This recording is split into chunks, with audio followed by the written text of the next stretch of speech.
महाराष्ट्र की राजनीति में हाई वोल्टेज ड्रामा अभी खत्म नहीं हुआ है। सोमवार से महाराष्ट्र विधानसभा के मानसून सत्र का आगाज हो रहा है।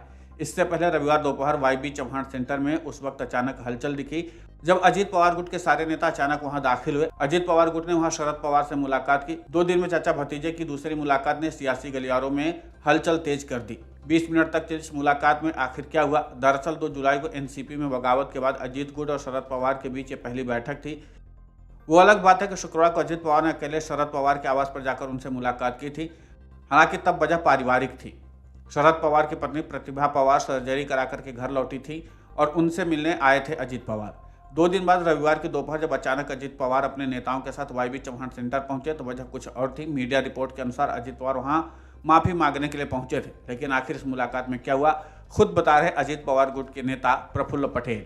हमारे सबके दैवत, हमारे आदरणीय, हमारे नेता शरद पवार जी साहब को मिलने यहाँ पर यशवंतराव चौहान सेंटर में माननीय अजीत दादा पवार, माननीय छगन भुजबल जी, माननीय दिलीप वलसे पाटिल, माननीय हसन मुशर्रफ जी, माननीय धनंजय मुंडे, माननीय सुनील तटकरे जी और सभी हमारे बाकी के भी मंत्री और हमारे उपाध्यक्ष झिरवल साहब सभी आज यहाँ पर आदरणीय शरद पवार साहब मौजूद हैं, ऐसा हमको मालूमात मिली।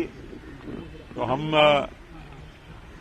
श्री अजीत पवार साहब के बंगले पर बैठे थे, तो जैसे ही हमें समझा कि यहाँ पर साहब बैठे हैं तो हम सब लोग यहाँ पर बिना पवार साहब को सूचित किए हुए यहाँ पहुंचे।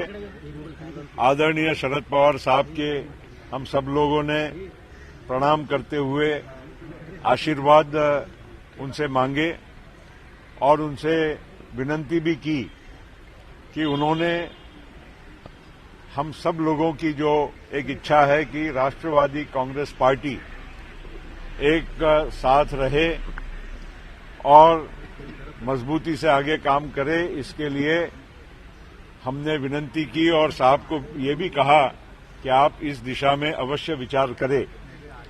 आदरणीय पवार साहब ने किसी भी प्रकार की प्रतिक्रिया नहीं दी, हमारी बात को सुना और उसके पश्चात हम सब लोग यहां से अब प्रस्थान कर रहे हैं। बस इससे ज्यादा आज के लिए हमारे पास न कोई आपके पास न जवाब है न प्रश्न हम आपके लेने वाले हैं। वाईबी चौहान सेंटर पहुंचने से पहले अजीत पवार के आवास देवागिरी में एनसीपी नेताओं की 2 घंटे तक बैठक चली थी। इसके बाद अचानक सभी 9 मंत्री शरद पवार से मिलने निकले। वाईबी चौहान सेंटर में शरद पवार की एक मीटिंग चल रही थी। अजीत पवार ने पहले एक सीट शरद पवार के कक्ष में भिजवाई। थोड़ी देर बाद अचानक उठकर अंदर चले गए और शरद पवार के पैर छूकर माफी मांगी।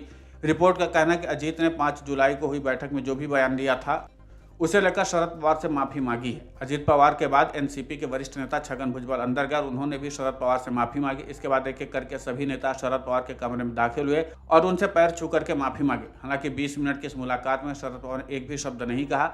अचानक हुए इस घटनाक्रम के कारण शरद पवार ने तत्काल जयंत पाटिल और जितेंद्र आव्हाड को वाईबी सेंटर में बुलाया। अजीत पवार गुट के प्रमुख नेता प्रफुल्ल पटेल ने मीडिया से बात करते हुए कहा, हम शरद पवार का आशीर्वाद लेने आए थे। एनसीपी के महाराष्ट्र अध्यक्ष जयंत पाटिल ने भी पत्रकारों को बताया कि अजीत पवार के गुट ने शरद पवार की बगावत के लिए माफी मांगी है। ऐसे बगावत के बाद अजीत पवार गुट के नेताओं की इस मुलाकात के कई मायने निकाले जा रहे हैं। अजीत पवार 2 जुलाई को एनसीपी विधायकों को तोड़कर मुख्यमंत्री एकनाथ शिंदे की सरकार में शामिल हो गए थे। उनके साथ 8 नेताओं ने मंत्री पद की शपथ ली थी। इसके बाद 5 जुलाई को दोनों गुटों ने अलग अलग अपनी जगहों पर अपने समर्थकों के साथ बैठक की थी। इसी बैठक में अजीत पवार ने शरद पवार पर सनसनीखेज आरोप लगाया था। उन्होंने ये भी कहा था कि शरद पवार को अब रिटायर हो जाना चाहिए। Video desk अमरुजाला.com। अमर उजाला अब आपके टीवी पर भी। अपने स्मार्ट टीवी पर YouTube पर सर्च करें अमर उजाला, चैनल सब्सक्राइब करें और देखें ताजा खबरें, वो भी HD क्वालिटी में। और हाँ, बेल आइकन दबाना ना भूलें ताकि हर खबर हो आपके घर। अमर उजाला, निष्पक्ष, निर्भीक, निरंतर।